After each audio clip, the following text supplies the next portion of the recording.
Hey everybody, it's Kelly with Kellyscards.ca, and I'm so glad you could join me for this first card in this next card kit series, which will be the Everyday Card Kit number 2. I've picked out a black card base, some brown pattern paper, kind of vintagey, some purple pattern paper, some twine. Will involve some bling in this, as well as this lovely die cut butterfly from Simon Says Stamp. And I also picked for the main image this digi image, which I have printed and I've photoshopped to work with the colors we have, and a backing. So to get started, you can ink around the edges if you want with a purple ink and a brown ink. I think I'm going to leave mine plain, but you can feel free to ink it up if you like. And I'm just going to take some of my score tape here and go around the edges.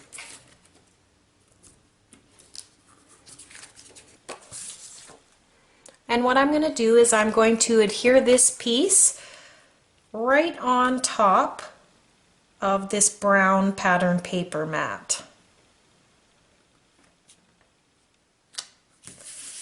Just like so. So now this is one piece. And then I'm going to take my twine and I'm going to wrap it around, and I'm just going to make a pretty simple bow.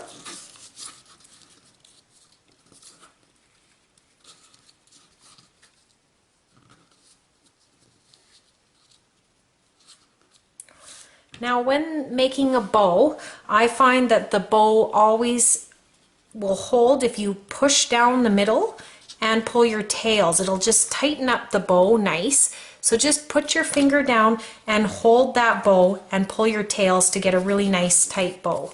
And then we can just kind of move the twine around where we want it, which I want it about here. And then we will take our scissors and just cut off the tails so that they're not too long. If you like them long, you can leave them long. And we're just going to get an idea of how this is going together. So this is how this will look here. For this image, you will find the image as well as a black little mat. And you can adhere this piece and put it straight onto the back.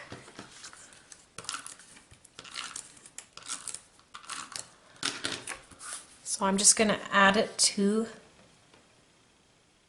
the mat here.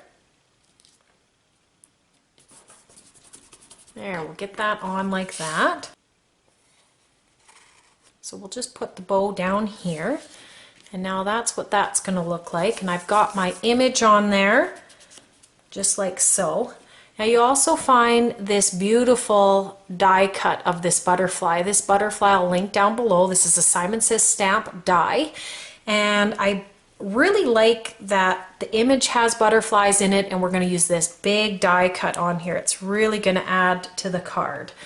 Now I also want to have a little bling in there, but I don't have bling in a blue color, so I'm going to just take my clear bling, and what I'm going to do is I'm going to take a Copic marker and I am just going to color over top of these plain bling, these clear bling, with this Copic marker.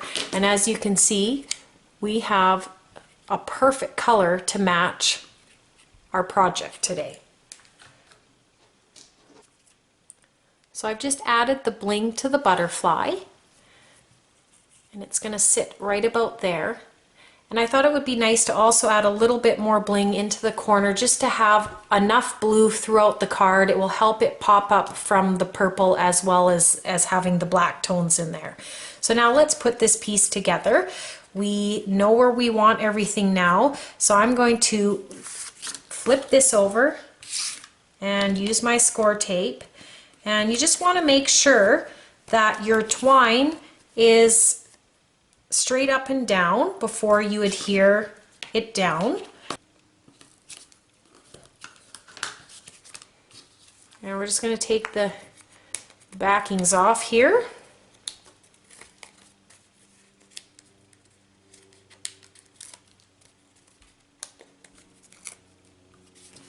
And I'm going to open up my card base just to help me line things up a little better. And you want to center it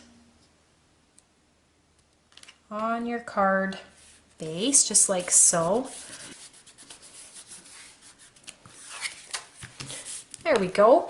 So now for our image, you can either use pop dots and pop this up, or you can lay it flat.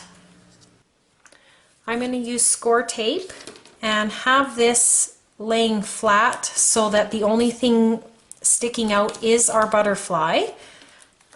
That will help add some interest to the card and make the butterfly pop out a little bit.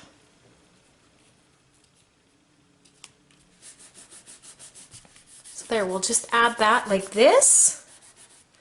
Now for this butterfly, I am going to use a Zot. You can use a pop-up dot if you like. And I'm just going to take this little dot and adhere it like so onto the butterfly. And I'm going to add this butterfly a little bit at an angle there. And then I will add my colored bling. And again, you can play with this if you want it, if you want your butterfly tilted this way, or if you want it straight on, you can kind of play with it. So lastly, take your 3 bling and you can try different places on the card to put it. You can even put it along the image if you like. I think I like it in this far corner. I think it balances the card because of the twine coming down. So I think that's where I'm going to put it. And this finishes up the card. And I just love the purple and the blues together. And I think the browns and the blacks really add a lot of pop. Also, if you want, you can add a sentiment in this area right here. So if you wanted to stamp a thank you, or you know, maybe deepest sympathy, or whatever you'd be using this card for, you can add a sentiment right here. You could use white paper, but probably inking it or using like a brown tone would look really nice to stamp it on. So this finishes up the card. I hope you enjoyed this card. Please stay tuned for the rest of the cards in the card kit series. There will be 6 cards again in this series. And please check me out at Kellyscards.ca, and I hope you have a wonderful day.